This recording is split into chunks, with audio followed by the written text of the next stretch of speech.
Fantastic. So I think there's a lot to get through here. So I'm going to get us started. Hopefully anyone else that wants to join, I'll keep an eye on, make sure they can get in. My name's Cleo. You might have seen me knocking about throughout the Congress. I'm on the local organising committee. I'm based in Edinburgh. I run an organisation called Basic Income Conversation. Annie has been one of my colleagues for several years now, so it's great to be here with her this morning. Our first session together, actually, through the Congress, which is unusual. We normally working quite closely. So yes, this morning's session is around critiques of the current definition of the BN definition of basic income. And there's sort of several sessions happening throughout the Congress of a similar theme, and then we have a plenary tomorrow where all of the people participating in this discussion, well, not all of them, I'm sure there are many people involved that won't be on that plenary session, but kind of representatives of that entire debate will join that plenary tomorrow and hopefully come to some sort of conclusion and potentially some changes to the BN definition. So a bit of history made really with this theme, which is an exciting one. You're all doing, I don't think I need to go through the housekeeping in too much detail, but do keep your mics muted when not talking. I'll switch the captions on so those are available, and do speak slowly and clearly so those captions are picked up and they make sense. We'll record the presentations and then I'll switch the recording off when we get to the discussion. So if you don't want to be filmed, do turn your cameras off and just be aware of that. We've got the Hoover chat enabled and the Hoover Q&A enabled on, so do try and have that window up. If you've not joined through Hoover, you might need to have 2 tabs open to do that, but we can call on people too if we get to the discussion and you're not managing to get a question in Hoover. So I think, pop things in the chat throughout as well. It's good to see that conversation happening throughout as the speakers are talking.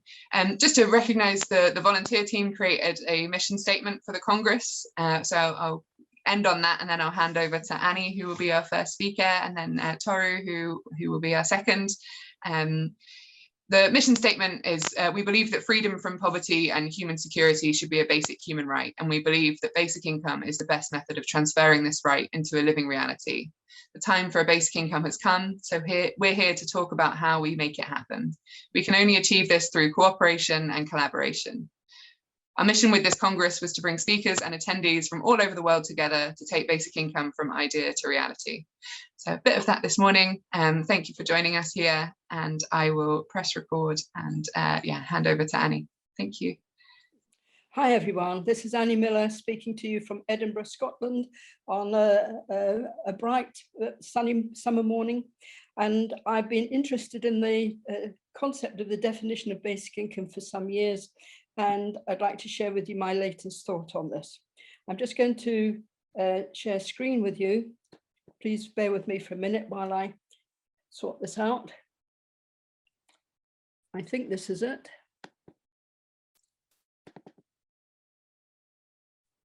Whoops, something's happened. No, that was.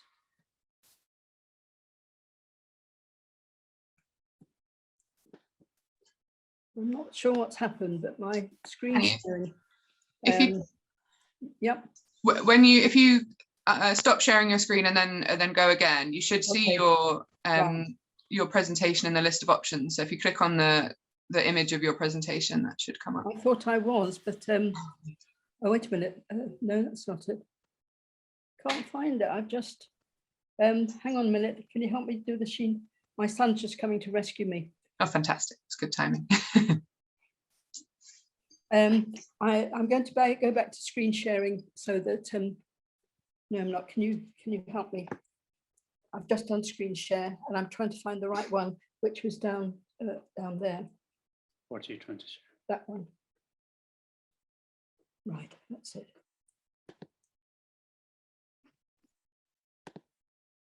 No, oops, it's gone again. That's great. We can see the PowerPoint now. Right, that's the end. Let's go. Yeah, spoilers. Sorry about that hiccup. But anyway, so my session is called "The Effect of Adding Uniform Except by Age" to Byang's definition of a basic income. Let's see what happens when we do this. So my first slide just repeats what the Young's definition of basic income is since, or has been since 2016. And I'll just read the main things for you to remind you. A basic income is a periodic cash payment unconditionally delivered on an individual basis without means test or work requirement.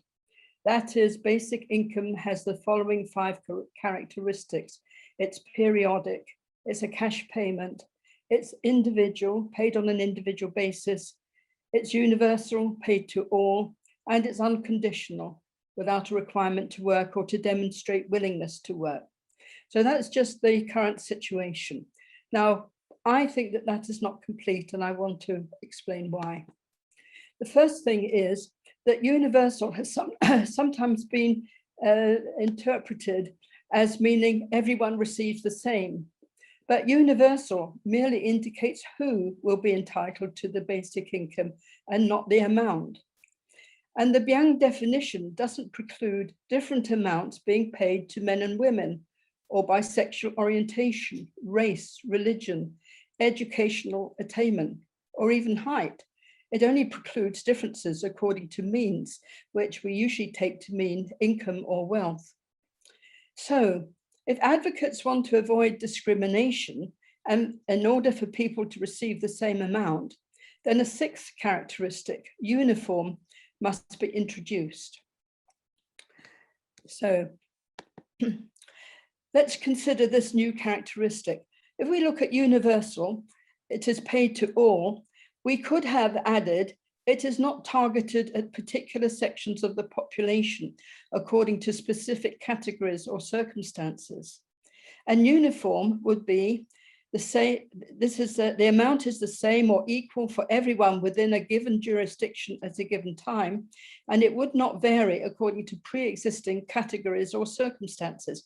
And I want you to realize that both universal and uniform exclude these specific categories or circumstances, and therefore there's something between them. And it's not surprising that universal did get confused for uniform because of that implicit conditionality with it. And then unconditional, it's not conditional on behavioral requirements. Now, if you take the World Bank report, it just has 2 characteristics. One is universal, which implicitly includes individual, and it has unconditional, and it divides unconditionality into both this uniform or pre-existing categories and circumstances aspect and the behavioral aspect. My argument is, if you've got 2 different types of unconditionality, let's give them 2 different names so that we can distinguish between them easily, rather than saying uniform, unconditional ex ante, and unconditional behavioral. So that's why I want to introduce it specifically as called uniform. And also I want it to come between universal and unconditional because it's got characteristics in common with each of them. And so I want it to become the new characteristic number 5. So now the characteristic number 4, universal, has got without means test tagged on the end, which has always confused me. The addition of without means test, and here we usually mean that means refers to income or wealth, although if you want to expand the definition, it could be extended to sense capabilities, but we're dealing with cash benefits, so let's keep it to cash measurements. The addition of this to universal effectively imposes an extra criterion. It's not just an extra explanation of universality. Now, let us consider 2 particular cases. Uniform systems can be either universal systems can be either uniform or non-uniform, but a non-universal benefit system is automatically non-uniform because it divides the whole population. So, in other words, the universal system can be either uniform or non-uniform, but a non-universal one is automatically non-uniform. That's to try and get the relationships between them. Let us consider the special case where you have an individual-based, universal, unconditional, income tax payment system. And these payments are going to be non-uniform because they're based on the incomes and therefore they're going to vary. But this income tax system would be rejected as being a basic income by Bian's definition, only because an income tax is a means test. It would fail the without means test criterion. But this failure apparently implies that it fails the universality characteristic. Yes, I've specified that it's a universal system. There's obviously something funny going on here. Let's look at a means tested benefit. Now, in typical Western welfare states, a means tested benefit targets low income people, so it's non-universal for a start. And even if individuals with zero income receive the same amount of benefit, the amount of cash will vary for other individuals according to their means. In other words, it's going to be non-uniform because the benefit is being clawed back by the tapers or withdrawal rates of the benefit system as incomes increase. This is in addition to deducting taxes on income until the benefit has effectively been withdrawn. So I just want to make the case in a means tested benefit is automatically non-universal, and it's also non-uniform. If you look at the two special cases of the special income tax system and a means tested benefit, the common denominator in both types of means testing is non-uniformity rather than non-universality. The addition of a new characteristic, uniformity, would render without means test redundant. In other words, you wouldn't need it, it wouldn't cause extra confusions. So my next point is that if we look at a negative income tax, I've looked at income tax, now I want to look at negative income tax. Let us imagine the special case of an income tax, which is individual based, universal and unconditional, which collects payments periodically, either frequently by deducting at source or annually after the end of the fiscal year. The tax payments will vary according to means. In other words, it's going to be non-uniform. Let us also imagine that this income tax is combined with a basic income, which is going to be universal, individual, and unconditional, and it will create a special form of negative income tax. The only criterion that is preventing this negative income tax from being categorized as a genuine basic income according to the Bian definition is the fact that it's a means test rather than the fact that the periodic payments are non-uniform. A uniform characteristic would perform the function of the without means test criterion more clearly and consistently. I think it would be much clearer in the definition, and we could dispose of without means test unless it helped people to have some sense of security about it. But it certainly explains the conditions much more consistently and clearly. But although I'm saying we need a uniform characteristic, what are the cases for differentiation, and more importantly, how should we deal with them? There are some obvious cases for differentiation, and obviously the first category of people is people with disabilities. But this can be dealt with by allowing tax-exempt disability benefits to cover the extra costs incurred by disabled people, not just to survive with dignity, but in order to achieve their full potentials. And it could be paid in a separate system to disabled people and their paid carers, in addition to basic income. I don't see any problem in having a separate system of people registered for their disability benefits, and that those disability benefits are all sorted separately from the basic income scheme. Similarly, for jurisdictions with great variation in house prices and rents, a separate system for meeting housing needs and related costs, such as in the UK, we have a council tax system related to housing. And this may have to be retained or devised. For instance, if you try to include a uniform housing element into the basic income, then you're going to have problems with the areas where you've got different places. It would be good for making sure that people in high cost housing areas were tried to move to low-cost areas, but on the whole, it's going to be the low-income people who are going to try and move, and you've still got the high housing costs in the initial place. So I would be in favour of a separate housing needs, separate system, and it may have to be needs tested initially. As we've often said, a basic income is not a panacea for all ills, and some means of controlling the housing market and ending this crazy continual rise in prices would be part of one of the extra policy areas that would be needed to control housing prices. In the UK, it's gone crazy. In Germany, I know they have a larger percentage of rentals in the housing market, but it's regulated, whereas we have very little regulation in the UK. So I think that regulating the housing market would help a lot, and try to reduce this enormous rush, changing the housing policy from one of speculative investment in houses to homes for everyone. So separate housing benefit system could be retained in those circumstances. Now, what other cases are there for differentiation?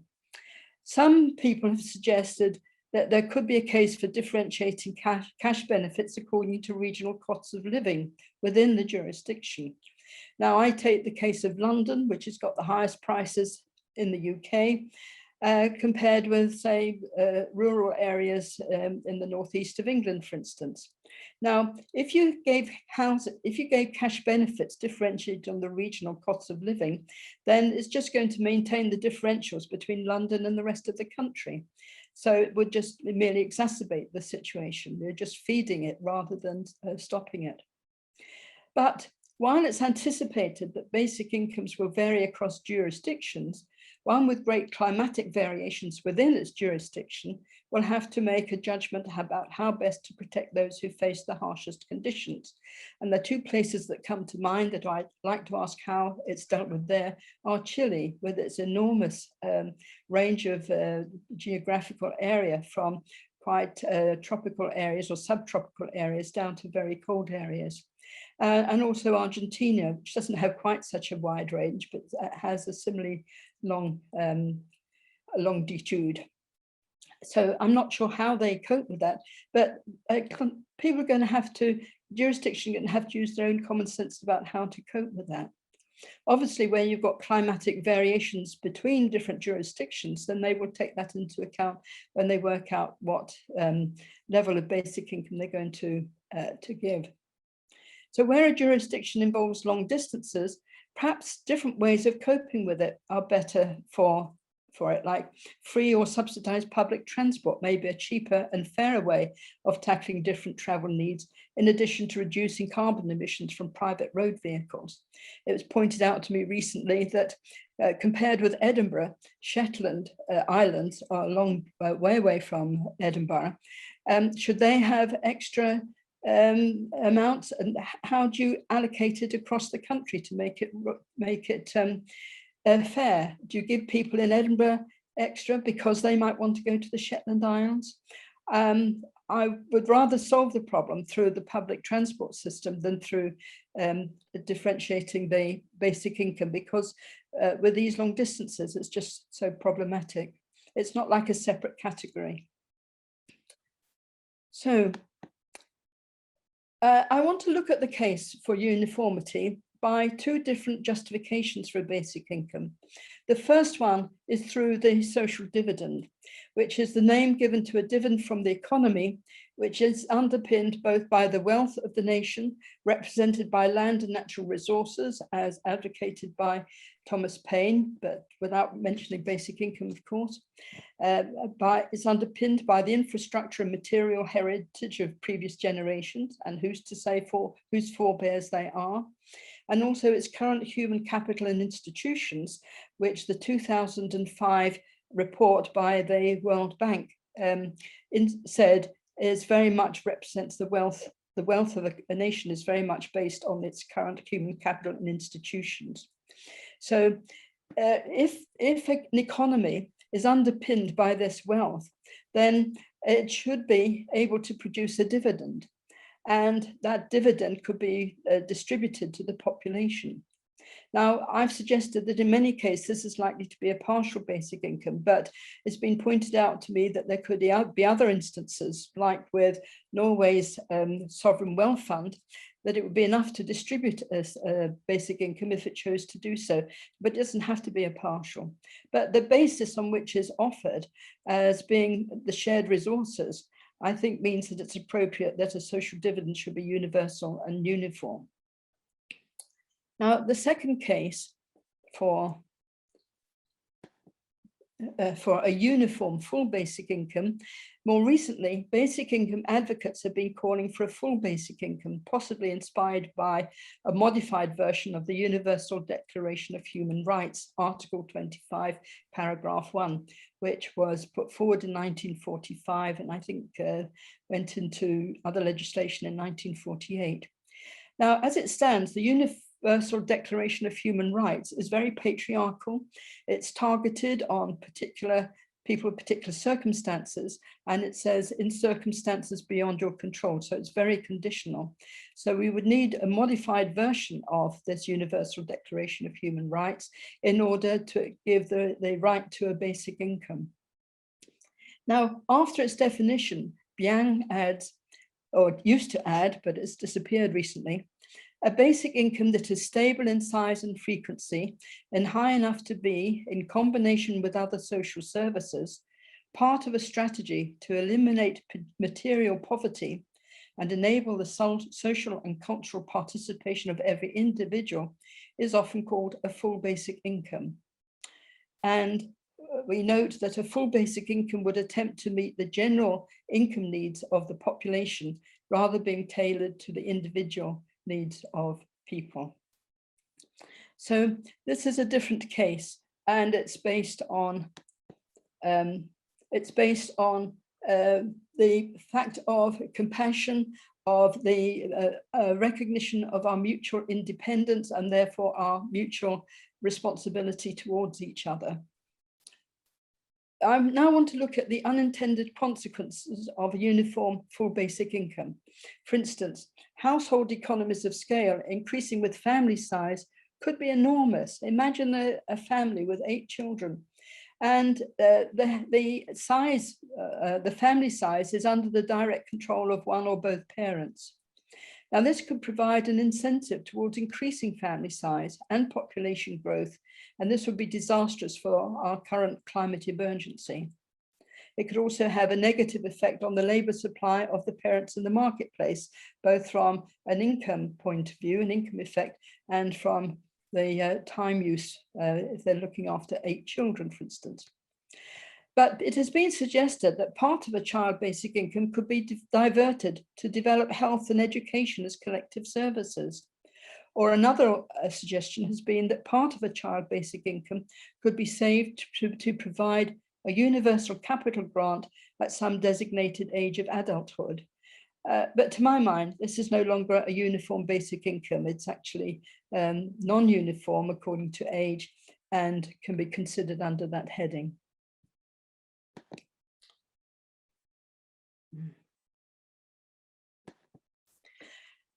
Now, what about a lower, when we have a basic income altering according to age, it's often suggested that the pension age could be higher and the child basic income could be lower than the working age adult one. But I just want to consider the child one here.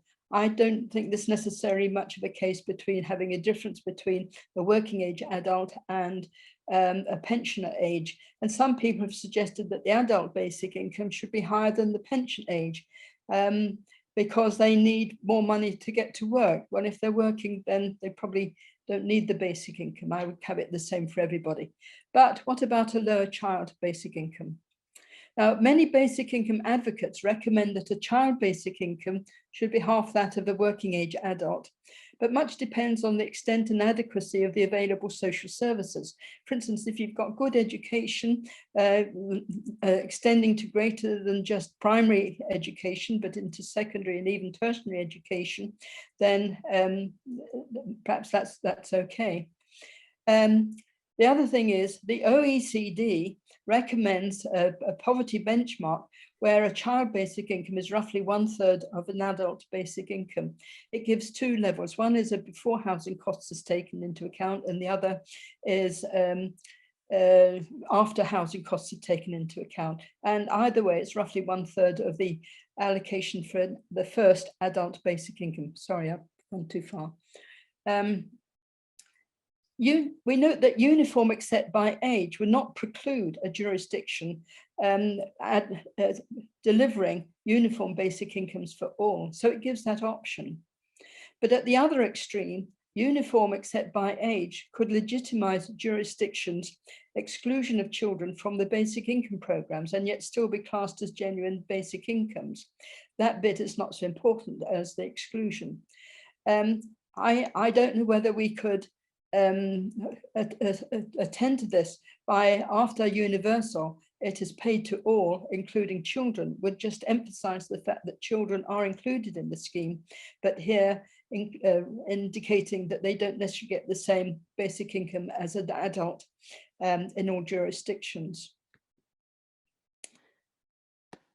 Well, my conclusions are, first of all, that either uniform or uniform except by age should be included in Bian's definition of basic income. It avoids discrimination between individuals. It's better for distinguishing between a basic income and means testing of benefits and between a basic income and a negative income tax. And it does this better than the added phrase without means test. But which to adopt? On balance, I would recommend uniform except by age because it seems to result in fewer serious problems than uniform. And uniform except by age does not preclude the uniform basic incomes. And just to find the final one would say that in this case, the initial sentence would say, a basic income is a periodic, uniform except by age, cash payment, unconditionally granted to all on an individual basis without means test or work requirement. Although in fact, without means test is really superfluous, but that can be debated later. And then my recommended new characteristic number 5 would be uniform except by age. The amount of a basic income is the same or equal for everyone within a given jurisdiction at a given time, except that it could vary by age, but not according to other specific categories or circumstances. Now that last phrase, but not according to this categories, etc., I've left in, it is superfluous, but on the premise that it's easier to remove words than add them later, I'm leaving it in for the moment, and that can be a debating point. So that's my conclusion for this. Thank you for listening. Thank you. Thank you very much, Annie. Fantastic presentation, very compelling. And we'll hand over to Toru now. Thank you, Annie. Thank you, Cleo. It's a great honor to be within the same session with Annie, who are distinguished advocate for basic income and a founding member of BIAN. And also, I feel really honored. I'm seeing Philippe Pampares and Walter Van Torier also attending this session. I'm very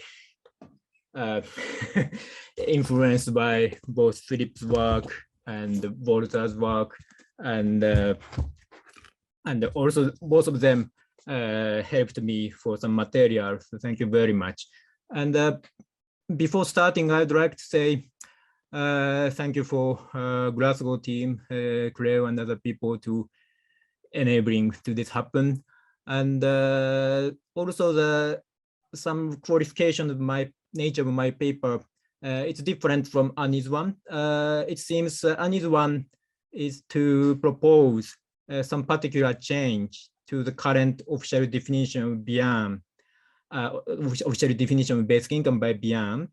And but my paper don't have such a intention. It just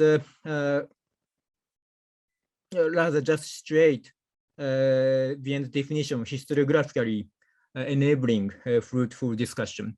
So let me share my slide. Oh.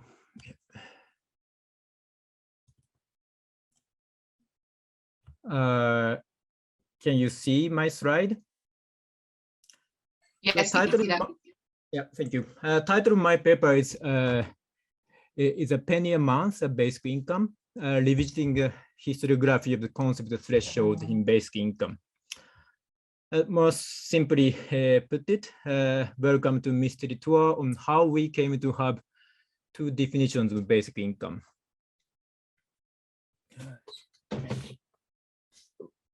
And, so does a penny per month constitute a basic income? Was that penny to be paid individually, universally, and unconditionally? The answer would be yes, following BN's official definition of basic income.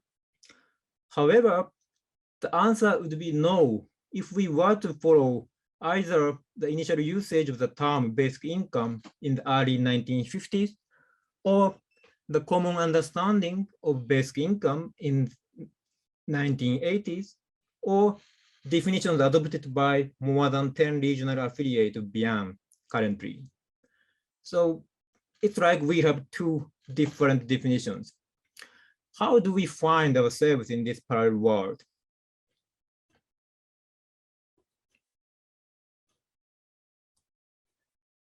In the beginning, so those have other definition, different definition from the BN's official one.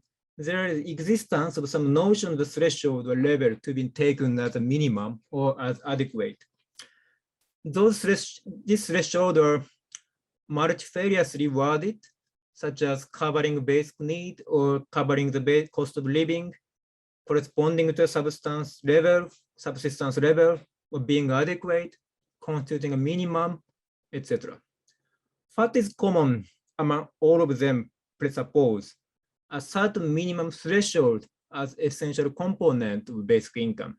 Here I'm using the term threshold as a shorthand for this minimum threshold. I do not mean to suggest a maximum threshold. So in the beginning was a threshold. The first usage of the term basic income in the sense of unconditional income. Well, this is not the place to present the full history of the term basic income, but as far as I can trace back, the oldest one I can find is 1952.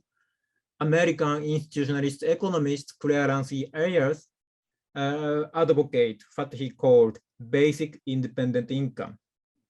That is the same for all and just sufficient to cover the minimum of subsistence. Opposite of the Atlantic, a year later, George D.H. Cole, Oxford economist, used the term basic income when he referred to John Stuart Mill's remark on Fourierist socialist idea for basic income, that is, a certain minimum is first assigned for the subsistence of every member of the community, whether capable whether capable or not of labor. And but this is in the second edition of Principle of Political Economy by John Stuart Mill, not in the first edition. So this describing basic income with that kind of threshold continue until this day. Just this slide shows what is going on in the 60s and 70s. In the 60s, the vague concepts of basic income, guaranteed income, minimum income, etc., are circulated, and they are interchangeably used, but all came with a threshold signaled by words like adequate, basic, minimum, etc. Showing the example, for example, James E. Mead's social dividend proposal in his famous Oxford economic paper proposal in 1972, or British welfare right movement called Clement Union advocated guaranteed adequate income in 1972. Both of those were unconditional, individual, universal, and came with a threshold. And it's continued to 80s. in the 80s, it was a time when more precise academic way of formalization of definition appeared. Basic Income Research Group, BIRG, a British organization founded in 1984. Actually, Annie was one of the founders of that. In its constitution, it said to guarantee to each man, women, and child unconditional basic income to independent income sufficient to meet basic living cost. In Britain, Member of Parliament Brandon Rice Williams, or Annie, or Bill Jordan, another founder of this BIRG and beyond, and many others follow similar description of basic income, which comes with threshold. What about the continental Europe? In the letter informing the foundation began in 1986, Philip van Parijs described basic income as a guaranteed minimum income granted on an individual basis without means nor willingness to work requirement. 3 years later, Philip distinguished a basic income that is sufficient to cover a person's basic need from what he termed universal grant that lacks such a threshold. This definition with threshold goes through to 1990s as well. I show the example of 3 philosophers, actually all of them in the book Philip edited. And in the 21st century to this day, another important devoted advocate of basic income in the United States, Carl Widerquist, in his 2013 book, he mentioned about it large enough to meet the basic need. And similar expression, almost similar expression found, for example, possibly the biggest book series in English on basic income, Paragraph Macmillan's book series Exploring Basic Income Guarantee, or also one of our regional affiliate, US Basic Income Guarantee Network. And also talking about other regional affiliate beyond unconditional basic income Europe or basic income Ireland adopt something similar, but wording is different. The former, it said high enough, and the latter, it says sufficient to live a frugal but decent life. And also, according to another important researcher, splendid researcher, Malcolm Torrey, more than 10 regional affiliates have definitions with a threshold. So when the different one, the no-threshold definition was invented, it seems it was in the late 1980s. When VM was launched, founded in 1986, there are no constitution, but 2 years later, I think Annie, Philip, and Van, Volta, and some other people made a constitution. There are no definition, but of course, in the constitution, we need to say what is the basic income. So the description of basic income is, it doesn't have any threshold concept there. And it was changed in 2016 slightly, and Annie already shows the exact wording, so I wouldn't show, but again, it doesn't come with any threshold. And BIRG, British organization, changed their name several times, and now it is called Citizen Basic Income Trust. And they not only changed their names, but also they changed definition of basic income, and now it doesn't come with any threshold. And Philip, until in 1989, he had a definition with a threshold, but 1992, this book, arguing the introduction, arguing for basic income, he changed dramatically. He dropped this threshold concept. So in 1989, he said, basic income is sufficient to cover a person's basic need. And this is one connotation of the basic income as it is standardly understood. But in 1992 book, his definition doesn't have any threshold, and then he need another explanation between relationship between basic income and basic needs. That is, it is not, however, meant to suggest a link with so-called basic need.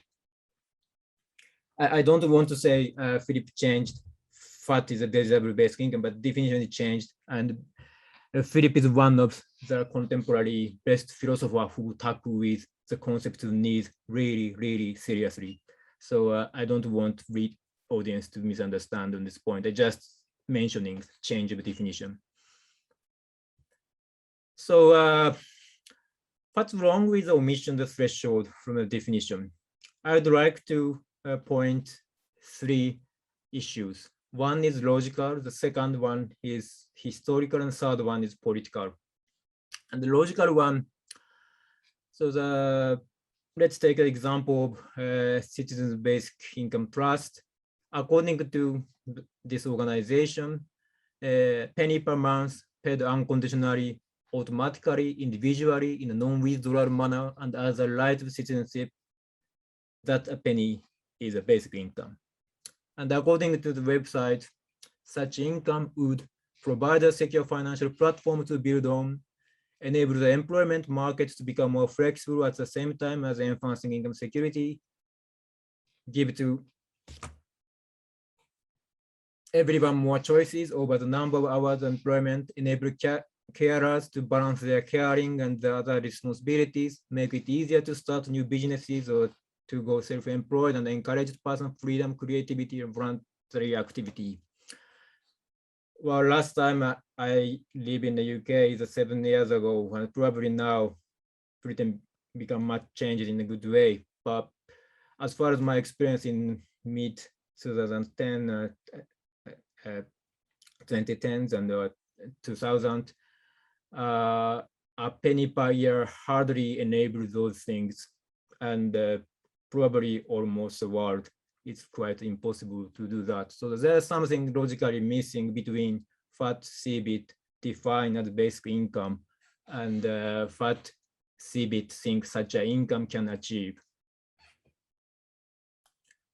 Other logical matter arising from no-threshold definition is usage of the term full basic income and partial basic income. Surely this full partial terminology can be used in various different ways.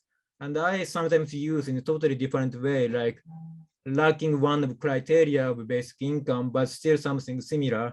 I call it partial basic income. But majority of people who use this terminology usually use in the way full basic income means level of which is equal or above a certain threshold, and partial basic income level of which would be under a certain threshold.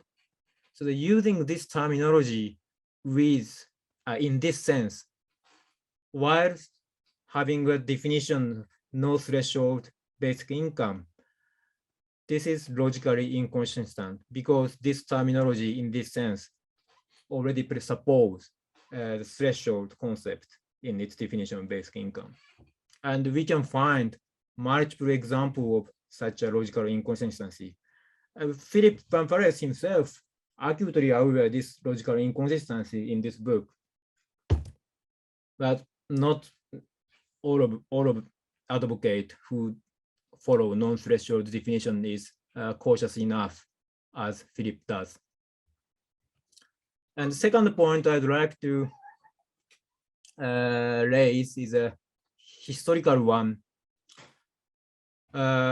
Because this no-threat definition is different from what basic income meant to people, whether in academia or in activism, at least in the long 1970s or 1980s. And not all, but for many, maybe to this day, a penny per month hardly be a basic income for them. So it would be the act of historical revisionism, I believe, if we were to begin using the invented new definition, the one lacking a threshold concept as a basic income, without prefacing this with the explanation, the fact that there had been these older initial and prevailing usage that had included idle threshold and without giving reason for why such definition should be abandoned. And the third one is political danger, but probably I was running out of time, so that I will skip this one. If some of you would be interested in this argument, please read my full paper. And these concerns or issues have been there in the international Bayesian community, especially in the BIAN. In 2014, a motion for adding a threshold high enough was submitted to GA, General Assembly, that's a decision-making body of our BIAN, but was tabled due to the time constraint. Thus, 2 years later, that motion tried to include high enough to BIAN's definition-based income was resubmitted by 6 regional affiliates of BIAN and 17 life members. And another motion was submitted by a co-chair of BIAN for adding a threshold sufficient to meet living standard, either A, as BIAN's preference, but BIAN support, so that it's not in the definition, or B, as description for basic income. So logically speaking, it's a part of the definition, as I explained. The working group was set during the Congress and made a compromise in line with above A, so the most weak one. And as understanding of that, preference will appear in the definition page of BIAN. That decision was passed General Assembly, and the threshold appeared as fat majority of BIAN support in BIAN's definition page in the home page, but it was deleted by now. Actually, I was the chair of that working group. I was appointed as a chair of working group. I was the person to promise to people who don't want to compromise, to let them compromise. I said it, and I tried to keep my promise, but somehow failed. So my apologies to those people who sacrificed their cause. But anyway, so, but there are not only issues or problems of no-thread definition, there are also merits of no-thread definitions. And I found 2 existing justifications, and I wanted to add another 3 justifications. And probably I don't have any good time to explain each of them closely, but let me just each 10 seconds. The first one, it was well articulated by Malcolm Torrey, and he said it's hard to identify the exact amount. I'm fully agreeing with Malcolm. Definition shouldn't identify the exact amount. And in that sense, yes, I agree with Malcolm, but still we can have a threshold, and almost of any minimum income guarantee scheme, if philosophically discussing, we encounter, or theoretically discussing, we encounter the same problem. And but still, having a rough concept of the threshold of minimum or something wouldn't harm, or rather beneficial. That's what I thought, what I think. So I'm not convinced as a justification for dropping a threshold from the definition. The second one, this was articulated by Philip and Yannick, another my friend, in this splendid book published in 2017. There, Philip and Yannick explain separating unconditionality from subsistence is very important things, and I totally agree with both Philip and Yannick, and highlighting unconditionality and analytically separating it is a matter of subsistence, very important. But still, I'm not fully convinced yet. In order to achieve that, do we need to change definition of basic income and commit historical revisionism of the term? So that I'm not yet convinced existing justification. So I add other 3 justifications, and each of them have some merit, but probably I'm running out of time, so that I don't explain it. So if someone interested, please read my papers. So the concluding remark, I repeat, this paper does not intend to offer any solution to this parallelism definition. So I do not intend to propose any particular change of the definition in any organization. But Van Pare's definition, a distinction between the basic income that have a threshold and universal grant that lacks threshold made in 1989 would be one of possible solutions. Because this distinction can accommodate some of the possible merit of the no threshold definition without ignoring the history of the term basic income and the people who struggled for it. Here, basic income comes with a threshold. The concept without a threshold could be called universal grant, following Philip, or maybe unconditional income.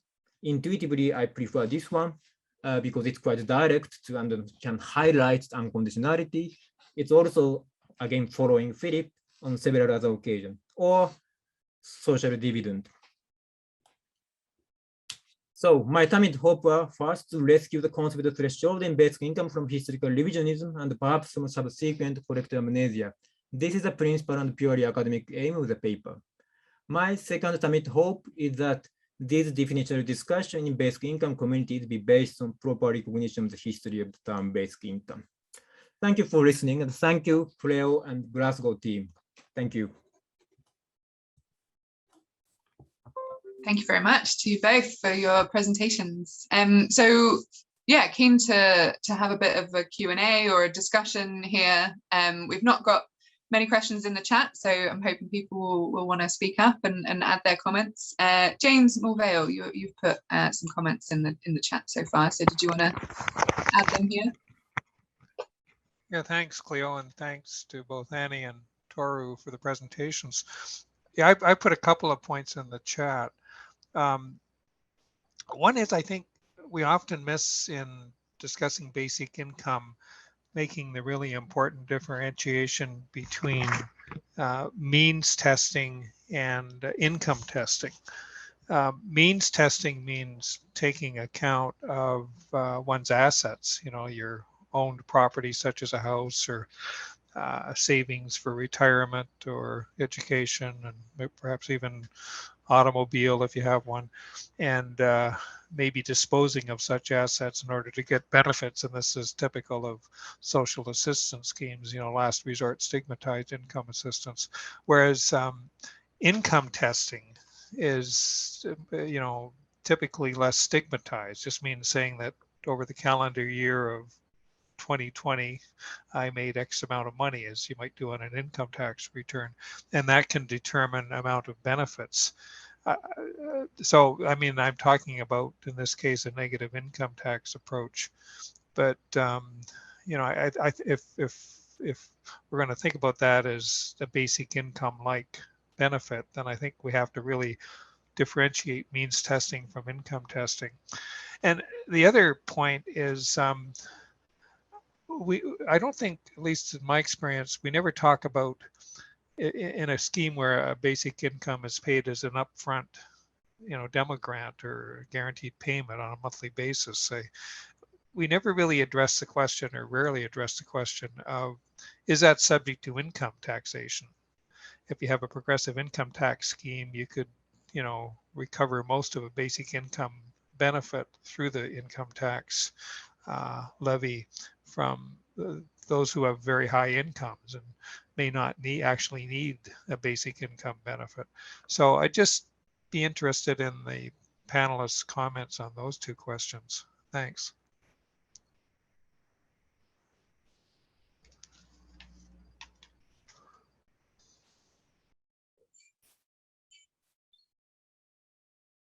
Annie, you look like you're ready to, yeah. Yeah. Can I just say that in my presentation, I tried to, I acknowledge that means could be either income or wealth, meaning assets, or both. But I think that having without means test in the definition would be completely superfluous if you just had a uniformity test, because what happens with an income tax or a negative income tax is that you don't need to look at the means because it's not uniform, and that's what distinguishes it from the basic income. I think that covers the points. What was the first point again? Yes, about means being income or wealth, and then for negative income tax. Yeah, I think it was around if you're going to have something other than a non-universal payment model, geared to income, it's really important to do it as an income test, which is, I think, can be fairly straightforward and non-stigmatizing, and not refer to that as a means test, which here in Canada certainly are stigmatized programs such as social assistance use a means test or some version of a means test, whereas our non-stigmatized programs such as a child benefit or pensions for seniors use a simple income test. I think it's always really important to make that distinction when we're talking about these mechanisms. But my solution would be to include uniform, except by age, as a new characteristic, and ditch without means test. You don't need to refer to a means test. It was included initially to indicate all the different ways in which the basic income should be unconditional. And if you got it as uniform, then that covers it, and you don't need the specific without means test to be included in the definition at all. That sorts your problem. Yeah, I disagree, but I see your argument. Thanks. And thank you, James, for the question and the comment. And actually, sorry, do you mind just before you continue? Is anyone having issues with their sound? I've seen Carl in the chat is having issues, but can everyone else hear okay? Okay, cool. Sorry, continue. Thank you. Yes, and let's use this opportunity to thank James. And I mentioned about the working group in 2016 in Vienna Congress in Seoul, and James was the one, if I remember correctly, to voluntarily to take a minute of the working group. So thank you very much. And your first question about the income testing, differentiate mean testing, income testing. Yes, it's a very important distinction, but still when you say income testing is less stigmatized, given the situation in Japan, I cannot agree with that evaluation. In Japan, we have allowance by benefit for single parent, which only have income tests, not means test, but there are many stigma attached to it. And people in the community, people in the municipality office doubt is, especially in the case of women, is she really by herself? And for example, after divorce, the ex-husband or father of the children, if he still live in this same neighborhood, sometimes they are asked to move out. Otherwise, you are considered as false, cheating the system, blah, blah, blah. And it's quite really stigmatized in that sense. So I think income testing is, well, for me, it's not really less stigmatized one, but maybe James would want to say something different. Yeah, of course, I guess it depends on not just how it's defined, but how it's implemented. And I take your point that maybe something that's called income testing is actually closer to means testing in the way it's carried out. Thank you, James, for your comments. Otto, you've put a comment to Toru in the chat. Did you want to unmute and tell us that, or shall I read it out? Well, sure. I mean, I think I can just read it out myself because I think I formulated there well, but it's in my voice now, so I have authorial control. So this comment to Toru and the question of sufficiency, I basically agree with you on the need to be clear on it and to add it to the conversation and the definitions. But so my comment that I wrote down here in the chat as well is I'll read it out, is some of the confusion seems to arise from the meaning of basic. The BN definition does not specify what it means by basic. The word can have two distinct connotations.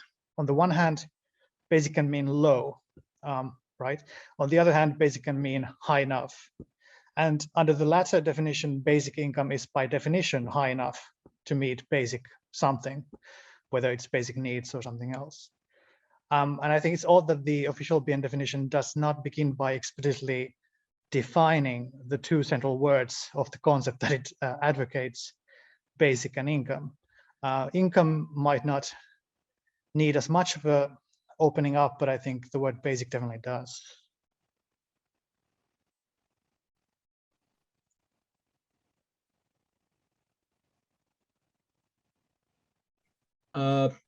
Otto, thank you very much for your comment. And I'm not sure I fully understand your question, but if it's about difficulty about how to define what basic means. Yes, I agree with you. And only, well, there are several possible solutions. One is admit there was historical link between the concept of basic need and basic income, and thus understood and historically, so put it back. But what basic need mean, we don't need to decide. We don't need to commit that kind of definition. That's what I'm thinking of. But can you have a quick follow-up, or do you? Sorry. I think Annie wanted to make a comment, and then we can come back to you, Otto. Sure. I think it was Philippe who suggested at one stage that basic income wasn't to do with basic needs, but the fact that it was a foundational income on which to build other sources of income. And that this was represented in the German word, which I think is Grunden income or something, which means ground income. And I think that it would be a good idea to insert that back underneath the definition to emphasize that point. It's not to do with basic needs, it's to do with basic foundations. Just to make that point. Thank you. Otto, if you want to add, and Philippe, I can see that you've got your hand up as well, so we'll come to you next. Just briefly, yeah, I agree on the basic needs question. I don't think needs need to be defined, but just kind of definitional matter of basic, because people understand it as, you know, basic income can mean low income, right? Or it can mean sufficientarian income. And those connotations can lead to different interpretations of what basic income means. Thanks. Thank you. Philippe. Yes, thank you. Hello, everyone, and thank you for the presentations. As you can see, I'm in Bien. That is, I'm not really there, but it's a little village in the north of Italy, which is about 100 kilometers of where I'm now. So two quick compliments to what Toru said, and they're also relevant to some of the other aspects of the exchanges there. The first one is that thanks to Toru and to Walter, I rediscovered indeed that in 1989 I had made the distinction between basic income and universal grants. When they first asked me about it, I said, I really can't remember ever having made that distinction, but it was in the context of a survey of the various philosophical justifications for basic income. And I used the distinction then, but I think only in that paper, to emphasize the fact that some theories would link the proposal of the unconditional income to the satisfaction of basic needs, and some others would not, because some would say, well, it may be considerably lower than what is needed to cover basic needs. That may be some sort of left libertarian approach based on a pain type argument. But some theories like mine, like my conception of justice, would say, well, what we need to go for is the highest sustainable universal grant. And if that is above basic needs, so be it. And that is what justice requires, the highest sustainable one across generations, of course, and taking all ecological and economic implications into account. But then before and after that, I think I stuck to the definition of basic income that did not explicitly refer to some sort of concept of basic needs. And indeed, as Annie just pointed out, the underlying idea and the first uses of an expression like basic income came from Dutch, not from English. In English, it appeared only later. And the idea of a basis income was the idea of a floor income. It's not a net, and that's crucial. It's a floor on which you can stand. It's not something that's there to help you when you fall, like the traditional social assistance. It's a floor on which you can stand. And so I apologize for having forgotten that, and I'm grateful to Toru for having pointed that out. And indeed, there is an inconsistency in my use of it through time. The second thing I wanted to say is about partial basic income.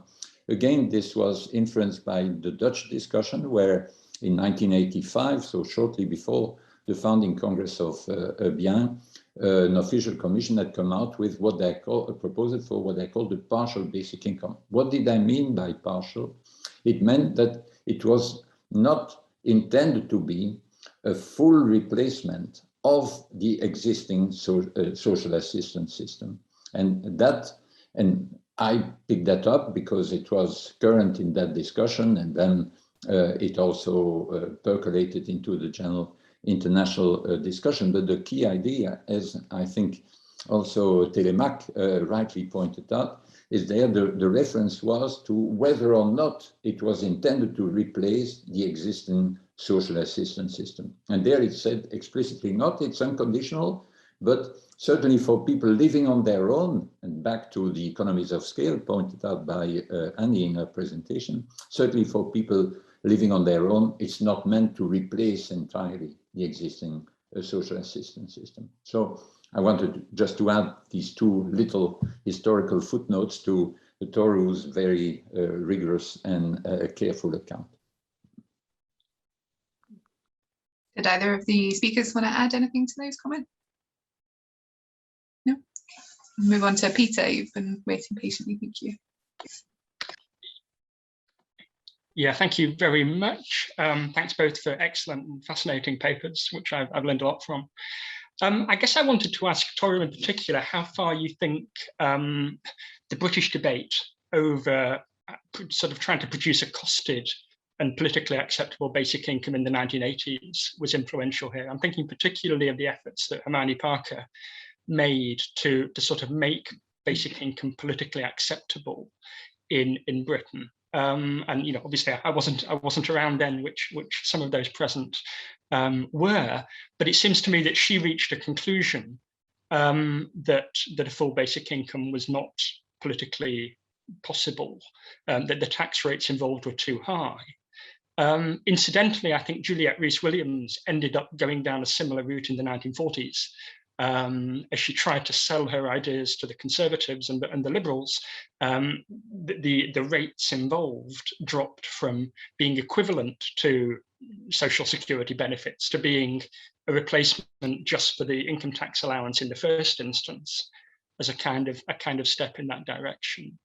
I also wonder whether there's something quite important that happens between the 1950s and the 1980s in terms of how people think about subsistence and how people think about poverty. That in the middle of the 20th century, people are quite willing to treat flat rate national insurance, social security benefits as being enough to live on and being enough to take someone out of poverty. Whereas by the late 20th century, there's much more awareness of the needs of people with disabilities and the fact that they might have greater needs, and also a much more of a relative conception of poverty.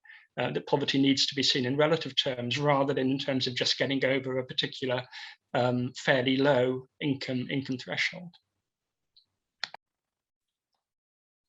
Can I come in there? I can't answer all of that, Peter. I just want to make the point that after the Second World War, there was the social compact. And because so many people made sacrifices in the war, many even losing their lives or losing loved ones, there was a general realization that the whole population needed to be rewarded.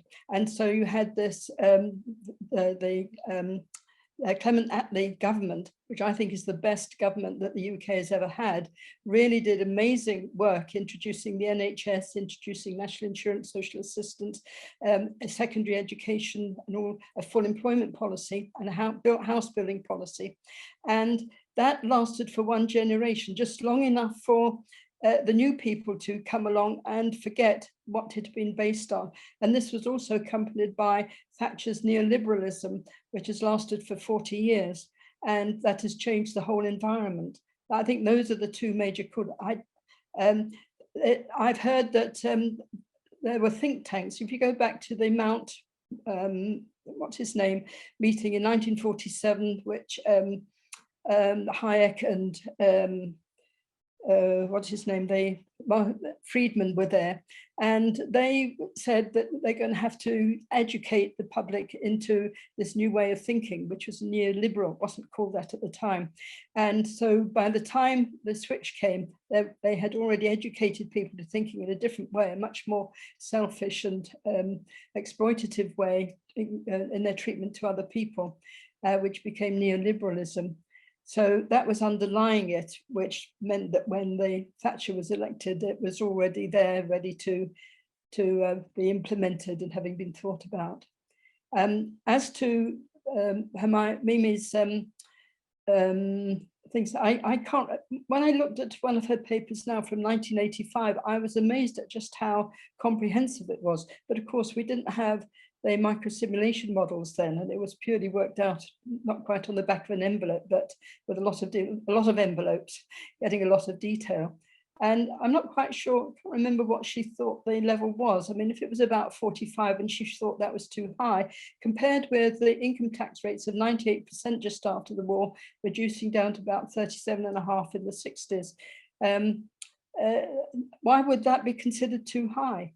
It was higher for higher incomes, of course, but would they be even worse off? I think that has to be re-explored. There's something there to be looked at. So that's all I can say.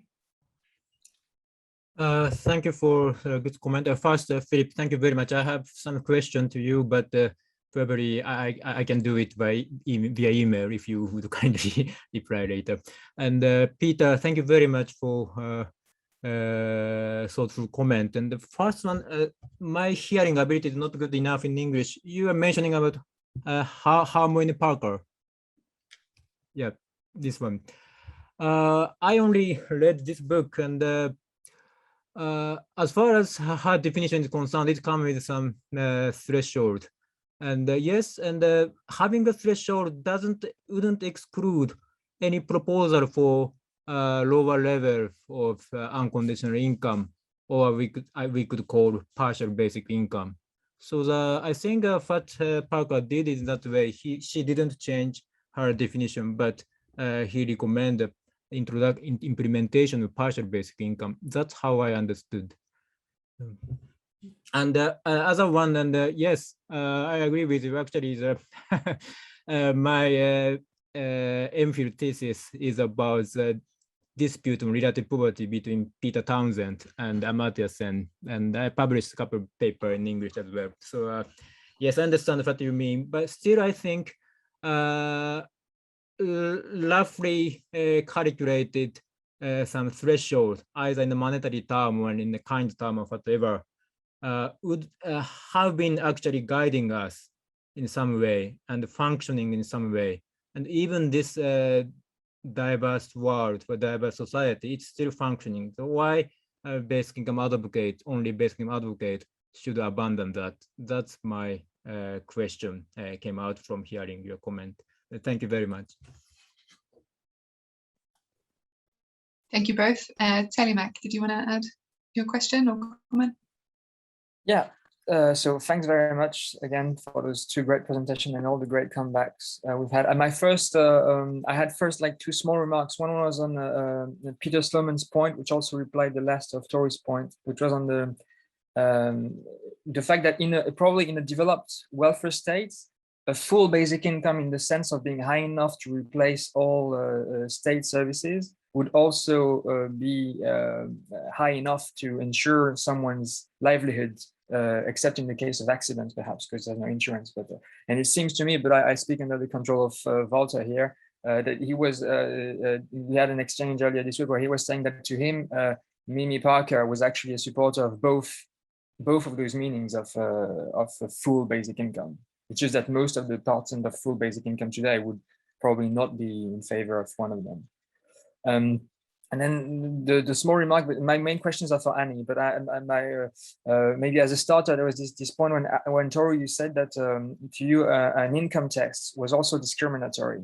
But it seems to me that the example you gave was more the fact that benefits could be discriminatory. And it could be that this form of discrimination that you pointed out, that a single mother living on benefits being discriminated against because people around know that you live on benefits, could still continue even if we implement a basic income, and to be directed against people who live only of their basic income.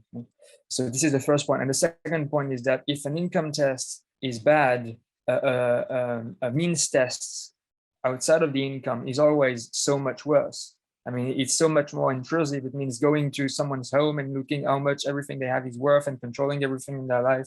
So I think this is, and this leads me to my question for Annie. So because I've spoken already a bit too long, I have three, but I'll stick to the first one and then maybe I'll drop the other two, we'll see.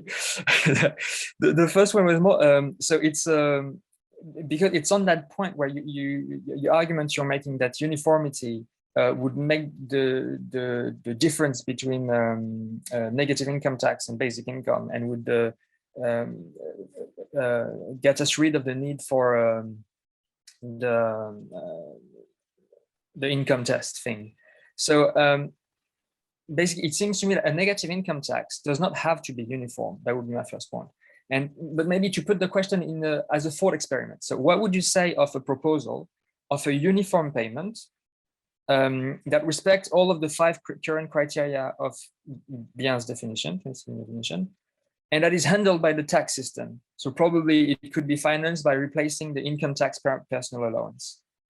So what would you think of this? It seems to me that this would be uniform basic income, including the uniform characteristic, and also a negative income tax, because it will be handled by the tax system.